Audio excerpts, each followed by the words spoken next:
साथियों सलाम, नमस्ते, सत श्री अकाल और जय भीम जोहार। साथियों दो तीन शब्द की पहले चर्चा करूंगा। विरासत, खजाना, संस्कार। क्या इन शब्दों से भी कोई हिल सकता है? सत्ता घबरा सकती है? सत्ता के अंदर बेचैनी पैदा हो सकती?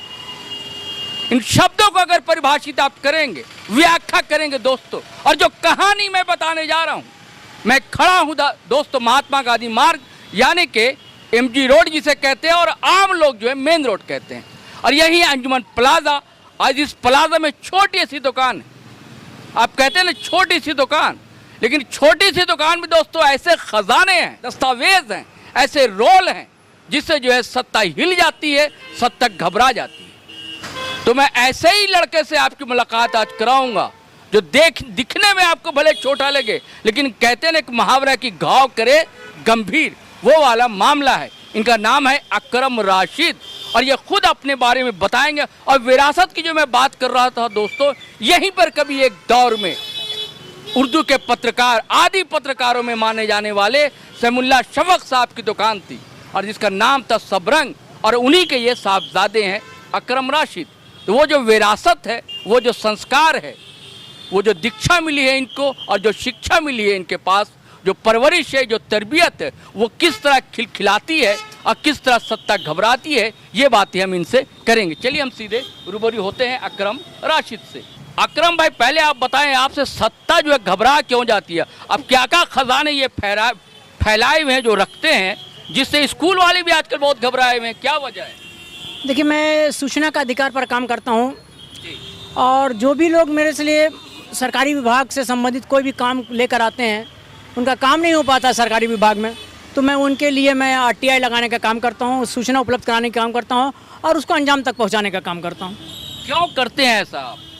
क्या मिलता है आपको? कुछ नहीं मिलता, बस मन करता है, इच्छा करता है कि कोई अगर गरीब है, कोई परेशान है किसी तरह से, सरकारी विभाग से परेशान है, तो उसकी मदद करना हमको अच्छा लगता है। कैसी कैसी मदद की आपने? कुछ उदाहरण, कुछ मिसाल बताएंगे? मैंने लॉकडाउन के कार्यकाल के बाद कई ऐसे लोग मुझे मिले जिनके पास में राशन कार्ड नहीं था, तो मैंने तकरीबन 100 लोगों का ऐसा आवेदन लेकर जमा किया और एसवार कार्यालय को ले जाकर दिया। एक छात्रवृत्ति का मामला था जो बैंक 4 सालों से उनको दौड़ा रहा था, तो मैंने उनको 40,000 रुपये निकलवा कर दिया। आजाद बस्ती के एक महिला का ही मामला था, उनका नाम नाम अगर आप मेंशन कर सकें। उसका नाम अख्तरी खातून है, आजाद बस्ती की महिला थी। उनके फादर जो है रेलवे में जॉब करते थे और वो महिला जो थी वो अविवाहित थी, शादीशुदा नहीं थी। तो वो मुझे ढूंढते हुए आई और उन्होंने कहा कि हमको पेंशन मिलना था, ये रेलवे का आदेश था, लेकिन हमको पेंशन नहीं मिल पा रहा है, तो आप मुझे दिलाने में मदद करें। तो मैंने उनको लगभग 40 लाख रुपया 1.5 साल मेहनत करने के बाद, 1.5 साल कार्यालय में आवेदन लिखने के बाद मैंने उनको 40 लाख रुपए दिलाने का काम किया। वाह, ये छोटी सी आप दुकान देख रहे हैं और एक ज़रूरतमंद को उसी का पैसा जो फंसा हुआ था 40 लाख रुपया दिलाने का काम किया है, जिसके महती कार्य अगर दोस्तों कहीं हिंदी में तो यही कहा जाता है। ये है अकरम राशिद और भी हम इनसे बातें करते हैं। ये जो फैलाए हुए ये क्या है? ये देखिए, ऐसा है कि मैंने अपने बच्चे के नामांकन के संबंध में आरटीआई के तहत में आवेदन भरा था। अच्छा। तो मेरे बच्चे का एडमिशन नहीं हुआ। अच्छा। और नहीं हुआ तो तब मुझे लगा ऐसा कि अगर आज मेरे बच्चे का एडमिशन नहीं हो पा रहा है, तो पता नहीं ऐसे कितने बीपीएल परिवार के बच्चे होंगे जिनका एडमिशन नहीं हो पा रहा होगा। तो मैंने इसका सत्यता जानने के लिए मैंने आरटीआई लगाकर कार्यालय से पूछा, जिला शिक्षा अधीक्षक कार्यालय से पूछा कि भाई आपको प्रतिवर्ष, हर वर्ष मैं लगाता हूँ राइट टू एजुकेशन पर आरटीआई, कि कितने बच्चों का नामांकन के लिए आवेदन आया, कितने बच्चों का नामांकन हुआ, कितने स्कूलों ने नामांकन लिया। तो इस मामले को मैं करते रहता हूँ और फिलहाल वक्त जो है मैं अपने बच्चे को लेकर ही एडमिशन को लेकर आज 3 साल का समय बीत गया। मैं झारखंड हाई कोर्ट में रिट पिटीशन किया हूँ। नहीं, आपने जो आरटीआई फाइल किया तो उसमें से क्या निकल कर आया? उसमें से जो निकल के आया, ये निकल के आया कि बहुत सारे ऐसे स्कूल हैं जो बड़े स्कूल हैं, वो आरटीआई का उल्लंघन करते हैं, राइट टू एजुकेशन का उल्लंघन करते हैं। जो आंकड़ा देते हैं वो भ्रमित करने वाला आंकड़ा है। मैंने इस आंकड़े को लेकर भी डीसी को लिखा और डीएससी को लिखा कि जो आंकड़े स्कूल देते हैं, सारे डिटेल्स बताएं क्या क्या। जैसे आंकड़ा में जैसे बच्चों का तो स्कूल का डिटेल्स है कि कोई 20 सीट बताते हैं, कोई 30 सीट बताते हैं। कितना लेना चाहिए उनको? उनका अगर अगर हम स्कूल की बात करें, परसेंटेज में बात करें तो 25% लेना है ना। 25% लेना है, लेकिन सीटों का जो बात करेंगे अगर हम, तो कई सेक्शन में बड़े स्कूल में चलते हैं। तो स्कूल ऐसे से बताती है कि एक सेक्शन शायद बताती है और 20 बच्चों का नामांकन की बात करती है कि हमारे यहाँ 20 सीट है बीपीएल कोटा के लिए। और रही बात कि इस वर्ष 2025 में राइट टू एजुकेशन, कितने स्कूल ने कोटा पूरा किया? इसमें लगभग 24 स्कूलों ने कोटा पूरा नहीं किया, और भी कई स्कूल है जो रजिस्टर्ड नहीं है आरटी में, और इस बार जो है 24 स्कूल जो है उन्होंने कोटा पूरा नहीं किया। कितने स्कूल थे? इसमें कुल स्कूल जो है वो है करीब करीब, जो आंकड़ा है वो 150 में सिर्फ 24 स्कूल।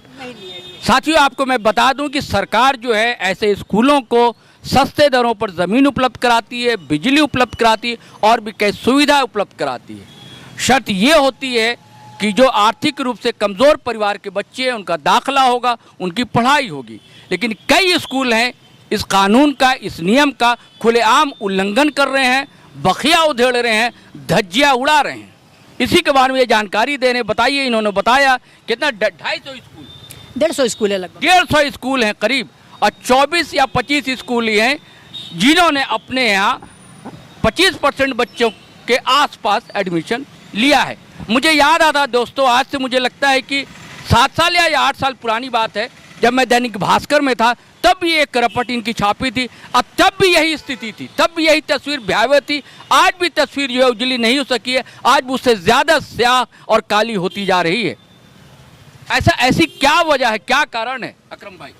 स्कूल नहीं चाहते हैं कि हम अपने से नीचे बच्चों को स्कूल में नामांकन लें, ताकि उनको ऐसा लगता है कि हमारा स्कूल का माहौल जो है वो ख़राब हो जाएगा। नीचे से बच्चे आएंगे, बीपीएल कोटा से बच्चे आएंगे, गरीब परिवार से बच्चे आएंगे, तो ऐसे बच्चे हमारे स्कूल में आने के बाद हो सकता है कि हमारे स्कूल का जो माहौल है वो शायद बिगड़ जाए। उनको ऐसा महसूस होता है, प्रतीत होता है।